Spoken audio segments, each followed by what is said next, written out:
Imagine your best friend becoming your stepdad, or worse, your own mother, stealing the man of your dreams. The story begins with Uzzo and Dike doing what bros do, watching football and enjoying the game.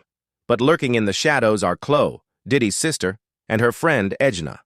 Chlo has it bad for Uzzo and has dropped every green light in the book, yet Uzzo seems completely blind to her signals.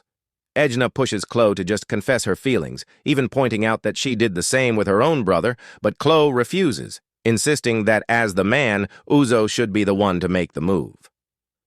Little does she know, Uzzo tells Dike that very weekend that he isn't even ready to be with anyone yet. Tensions spike when Dike spends the night at his girlfriend's house and returns to find his mother, Ellen, absolutely furious. As she scolds him for worrying her, a call comes in from a man named Emmanuel. The second Dike hears that name, he loses his temper and storms upstairs, later telling Chlo that their mother has a secret lover. Chlo can't believe it. Their mother has been a workaholic ever since their father passed away just to provide for them.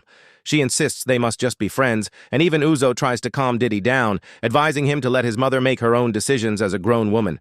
Meanwhile, Ellen's friend Sophia is in her ear, begging her to give Emmanuel a chance and finally move on.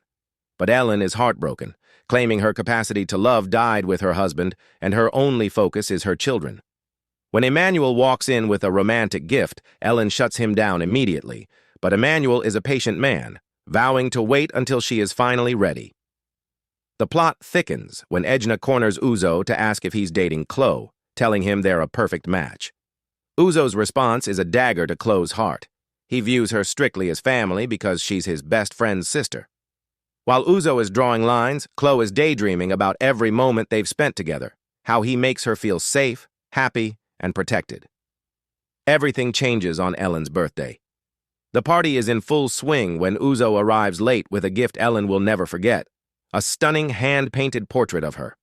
While Emmanuel's presence at the party causes a scene and makes Dike want to throw him out, Ellen can't take her eyes off Uzzo's painting. Later that night, alone in the house while her kids are visiting their grandmother, Ellen realizes she can't stop thinking about the artist behind the canvas. The feeling becomes too much to fight. She calls Uzzo. They go out, and in a drunken haze on the way back, Ellen pulls Uzzo into a confused, passionate kiss. The next morning is a nightmare of regret and anxiety. Ellen frantically calls Uzzo, but he isn't picking up. At the same time, Chlo is growing desperate, feeling the man she loves slipping away without ever having him. Dike makes things worse by confronting Emmanuel during a morning run, warning him to stay away from his mother. When Ellen finds out, she is livid, telling Dike to stop policing her life. In the heat of the argument, Dike accuses her of having an affair, and Ellen loses control, slapping her son across the face. Dike flees the house in anger, and a worried Ellen goes to Uzzo's place to find him. But her son isn't the only thing on her mind. When Uzzo asks about her and Emmanuel, Ellen confesses she has no feelings for him. Uzzo finally breaks his silence, admitting he felt jealous of Emmanuel and hasn't been able to forget the kiss. Just as they are about to lock lips again, a knock at the door ruins the moment. It's Chlo. Ellen hides and slips out, pretending she was just looking for Dike, leaving Chlo alone to finally confess her love to Uzzo. Uzzo rejects her coldly, telling her she is just a friend, leaving Chlo devastated and confused. As the days pass, Uzzo and Ellen dive headfirst into a secret relationship, chatting all night and meeting in private. Uzzo even visits her office to give her an expensive necklace. Sophia is horrified when she finds out, warning Ellen that the age difference and the betrayal of her son will destroy the family. But Ellen insists her heart has made its choice. Chlo, sensing another woman is in the picture, confronts Uzzo again, but he lies to her face. The tension reaches a breaking point when Chlo stops by Uzzo's house and finds her mother there.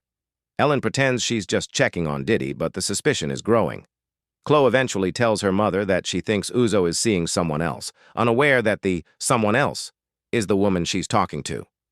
Ellen is paralyzed with guilt, but unable to stop. That night, Uzzo comes over to Ellen's house, and the two end up in bed together. In a soul-crushing twist, Chlo walks into the room and finds her mother and her crush naked in bed together. The betrayal is total. Chlo screams for Dike, who arrives in a blind rage. His best friend is sleeping with his mother. As Dike charges toward Uzzo's house to attack him, Ellen manages to call Uzzo and warn him to flee. By the time Dike arrives, Uzzo is gone. In the aftermath, Uzzo secures a visa and disappears to England without saying goodbye to anyone.